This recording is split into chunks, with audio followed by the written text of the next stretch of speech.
Alright, comrades, I think we send a message to the National Party that every stage of this is going to be fought on the streets and in the workplaces.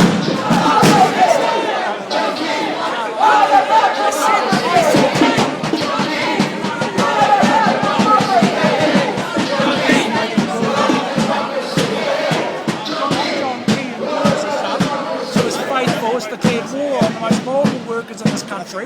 It's not the young people and those who've been in prison, he pretends. This act he is proposing at a party conference, not in the beehive, not in Parliament, in a political theatre with the police guarding him, declaring war on working people. 400,000 New Zealanders a year is going to be affected by this law, and that means that an employer can sack him for any reason and no consequences. In the end, the line's in the sand, and this is day one.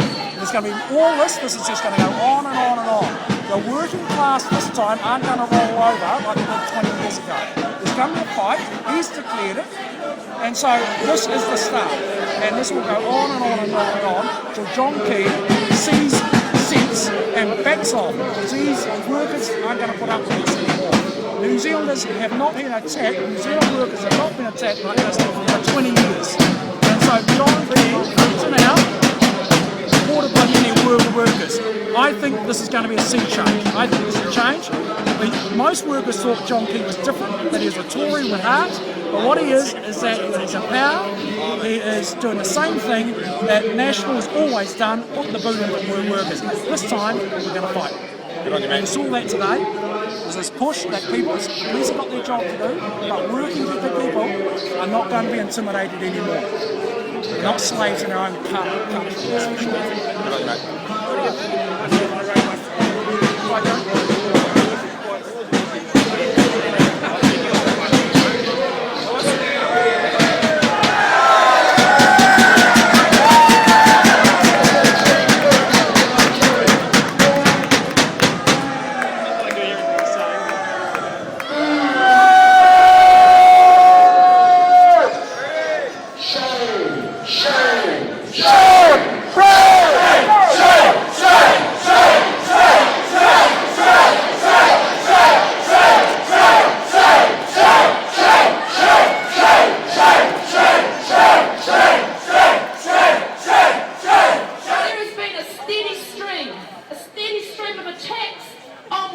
By this government.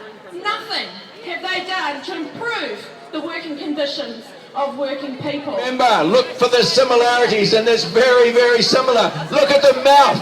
Look at those big sharp teeth ready to claw into workers' rights. That's John Key.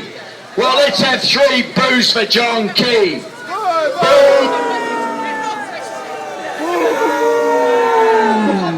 Make sure this government is not re-elected.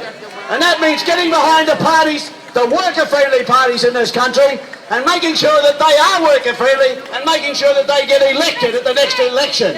Now that might seem not so militant as what you would be standing here protesting about, but the fact is, if we organise politically, we organise industrially, and we even organise legally, of course, we will fight this on all fronts, and we can defeat this move by this National Act government to put unions where they want them to be, which is under their heel. And we will not have that. I don't think this counts. Contract workers go, oh, I'm self-employed. But everything that we do as unionists affects every worker from top to bottom. And we need to be calling out loud, and we need to be making a stand. We need a fair dismissal system, and we need to maintain it. We need to make sure that the 90-day does not go any further, and where it is now is abolished. Thank you. Allow the employer to ignore process beyond the 90 days in any dismissal. And they reduce the powers of the Employment Relations Authority to hear cases. So as a package, he's added some flavour. Our union has been organising in the pack and saves across Auckland. What's the difference between a unionised pack and save and a non-unionised one? It's $2.75 an hour. That's $90 a week. That's what this is about. This is about making sure that not one more Packer slave is unionised. To mobilise hundreds and thousands of people, because this is our silver lining. This is our revenge for the Employment Contracts Act. We want to recruit tens of thousands of young people to the unions, and we're going to fight this. We're not going to go with a whimper. We are going to go with a bang. Today's protest really showed that people aren't going to stand back and put up with John Key and his National Act government, just taking away workers' rights. It's really time that we all get organised and stand up together and fight it.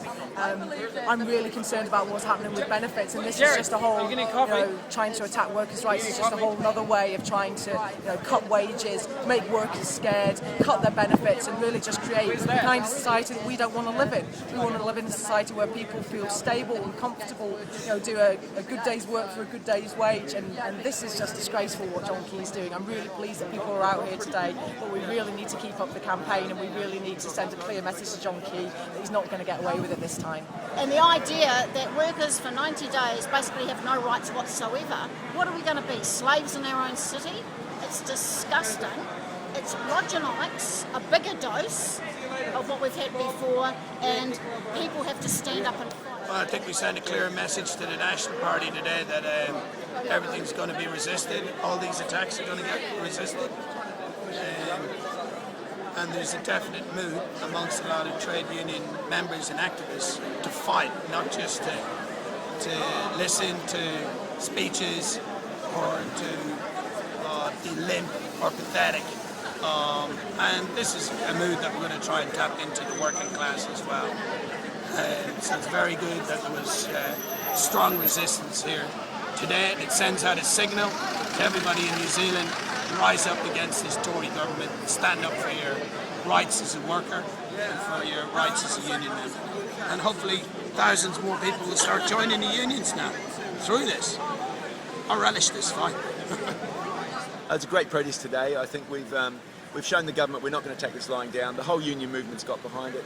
If the government gets this way, we'll have 80,000 workers at least losing their jobs every year without good reason, and that's not good enough. People need stable jobs and they need basic rights. If people are not performing in their job, the employers can take action, but this is just a wholesale attack on all of us.